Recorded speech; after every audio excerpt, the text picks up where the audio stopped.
Hi, I'm Leigh-Chantelle from VivaLaVegan.net, and today I am here with Peter Young as part of my US adventures, and we're in Washington DC for the Animal Rights Conference. How are you, Peter? Great.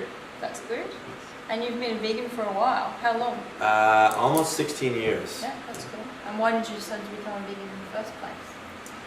I decided to become vegan because I began to learn about how animals were raised for food, not just animals raised for what we call meat, but also eggs, dairy products. I think some of the animals that suffer the most on factory farms are, for example, egg-laying chickens who are packed, about 5 or 6 chickens into a cage about that big.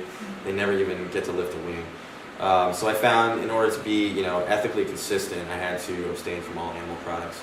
And it really just comes from, I think what is a basic human understanding that all animals have the ability to suffer. Yeah, and we have the ability, the ability to stop the suffering that we inflict on them as humans in factory farms by abstaining from animal products. Cool. And 16 years ago, what have you noticed that's changed within that time in the movement, in the vegan and the animal rights movement? Have you noticed much change? Or? Oh my gosh. I have noticed so much. The word vegan now, generally in the United States, is known in any single restaurant you're going to go into. It's just become much more mainstream, much more culturally pervasive. Yeah, absolutely. So I remember when I first became vegan, there was a small section on like the baking aisle of the grocery store where they had maybe one type of soy milk and a couple of other things they called diet foods. Yeah. And now, you might get a whole aisle of that kind like of a food. health food section. Yeah, exactly. It's massive now. So, and you've got Whole Foods Market, and so on the consumer end, it's a much easier. And I think there's just a general, just a raised consciousness about how we treat animals.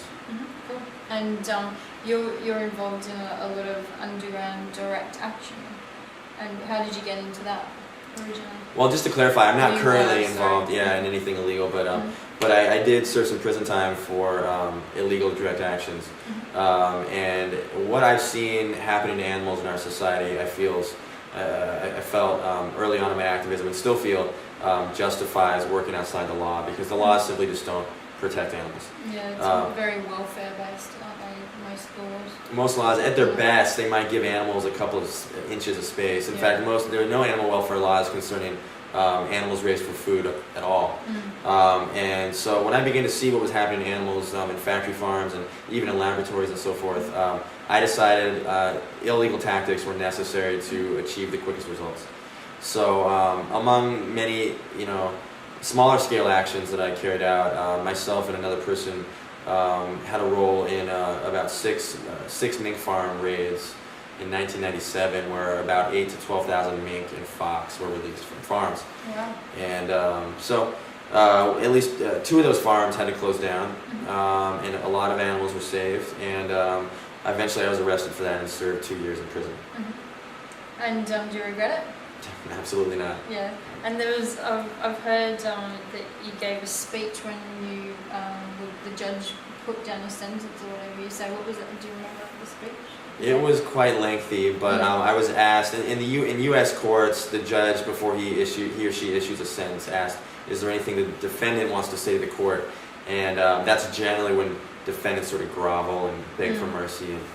And when I came into court that day, the day of my sentencing, I remember looking at the first row in the courtroom. It was all fur farmers and FBI agents, and I remember thinking, I know they're here to see me grovel, and they might get that from somebody else. I didn't want them to hear that from me. So don't give them satisfaction. So I told, the judge basically asked me if I had anything to say, and rather than express my regrets, regretting committing the crimes, I told him I regret not doing more, and not raiding more fur farms, and not shutting down more farms, and not saving more animals, and how I absolutely did not regret what I did, and how I felt like it was my obligation to act in service of those animals, in defense of those animals, not in service of artificial man-made law. And how did that go over? Well, the judge said I was full of hubris and called me arrogant, and said he would give me more time if he could, but sentenced me to 2 years, and pretty much the response I expected. I heard from an audience member later that a fur farmer, actually a woman who owned a fur farm, actually when I gave my speech afterwards, kind of broke down and put her her hands in her face in her hands, and appeared to be having a little emotional moment. So hopefully I caused a little. That. Yeah, I certainly hope so. If nothing else, yeah, at least I got something out of it. And so you run a website now. Voiceofthevoiceless.org. And what do you do on your website? There's two goals of the website. I try to cover what I feel is an undercovered facet of the animal rights movement, which is the underground direct action element. So I post news stories about actions that happen, whether recently, for example, a restaurant was burned down that served foie gras, fur farms getting raided, labs getting broken into. I try to cover stories that deal with that, legal cases and so forth. And I also try to give people useful tools for legal activism. I feel like there's a lot of information out there, but I want to give something people can use. So I also post addresses and so forth of animal abuse facilities. And you've printed a couple of books as well. Sure, I just released. I did the U.S. printing of Keith Mann's biography. And Keith Mann was a former Animal Liberation Front prisoner in the UK.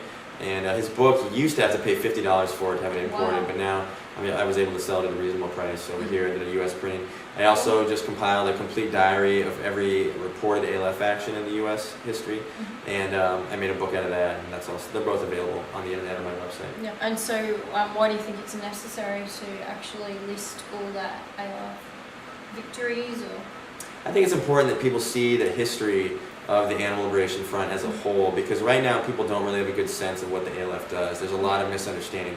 So I wanted people to be able to look back and see the entire ALF's entire history and see exactly what the ALF has done and what they've achieved. I think it's important. And good and bad?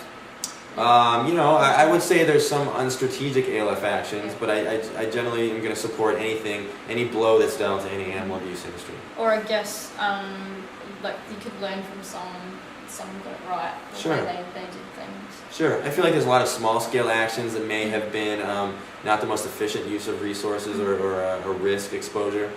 But in general, I feel like most ALF actions have a positive impact in one way or another. Cool. And at the Animal Rights Conference in Washington, D.C., you spoke on quite a few issues. What are some of the things that you're really passionate about speaking about? I really want to give people something empowering and something actionable. I feel like our movement, there's always this sense of despair, kind of this undertone in everything we do, because it's so hard to achieve victories in this movement. And I really want people to be empowered and realize how much they can affect change, give people some ideas on how they can affect change, give people something actionable, something they can take out in the world with. I talk a little bit about prison, how it's not as bad as people say it is. I talk about different things people have done to save animals. I really just want people to be excited to go out and do some good. So tell some people what would be an easy thing that they can do to get involved to help. Well, I guess I would start by saying go vegan. That's the most important thing. And then find other like-minded people in your area, get together with them, and decide what you're going to do to stop animal suffering. I mean, I can't really spoon-feed people a list of ideas, but I can certainly cite a lot of examples of things people have done to help animals that are fantastic, whether it's undercover investigations to burning down, under construction research labs. I think all of those things are effective. Yeah, cool. And I guess it's just like finding out people's strengths and weaknesses and working the best way you can together. Yeah, leverage your strengths as an activist. Don't necessarily try to correct your weaknesses, but figure out what you're good at and run with it. Cool. And so check out voiceofthevoiceless.org for more information on Peter and his work. And thank you for taking time out to speak to us. Thanks so much. And see vivalavegan.net for more interviews. Thank you. Thanks.